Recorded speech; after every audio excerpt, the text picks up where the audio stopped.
In April of 2016, Captain America said 2 words. Hail Hydra. Marvel published the image. The internet broke.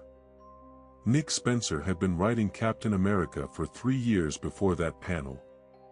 He had spent those 3 years constructing something that no one saw coming, the revelation that Steve Rogers, the character who had punched Hitler on the cover of a comic in 1941, had been a Hydra agent the entire time. Not a mind-controlled version. Not a clone. Not an alternate universe. Him. The real one. The backlash was immediate and severe. The editor at Marvel received death threats. He cancelled a convention appearance after police assessed the threat as legitimate. Spencer himself became the target of sustained online abuse that went on for over a year. Holocaust survivors wrote open letters condemning the choice. Critics argued it was irresponsible to transform a character created by 2 Jewish men specifically as a symbol of resistance to fascism into a fascist himself. Spencer kept writing. Secret Empire is the 2017 story that Spencer had been building toward the entire time. 10 issues plus a prelude and an epilogue, drawn by artists including Steve McNiven, Daniel Acuña, Leinil Franciscu, and Andrea Sorrentino. It is one of the most visually ambitious Marvel events of the decade. Each issue has a different aesthetic register, from McNiven's hyper-detailed realism to Sorrentino's fractured, geometric layouts. The premise is not subtle. Hydra controls America.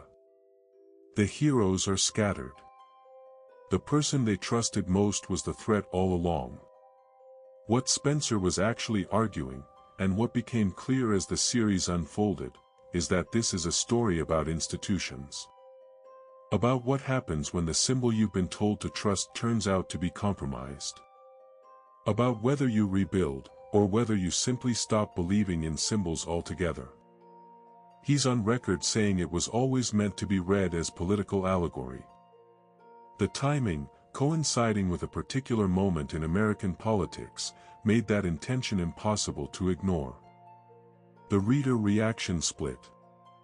Some argued the story was cynical and nihilistic, that using a beloved character for a years-long political metaphor was manipulative. Others argued it was the most relevant thing Marvel had published in years. That the controversy was the point.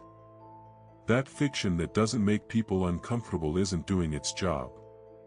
What's not in dispute is the art. McNiven draws Captain America the way you want him drawn, weighed in every pose, faces that carry the full history of the character.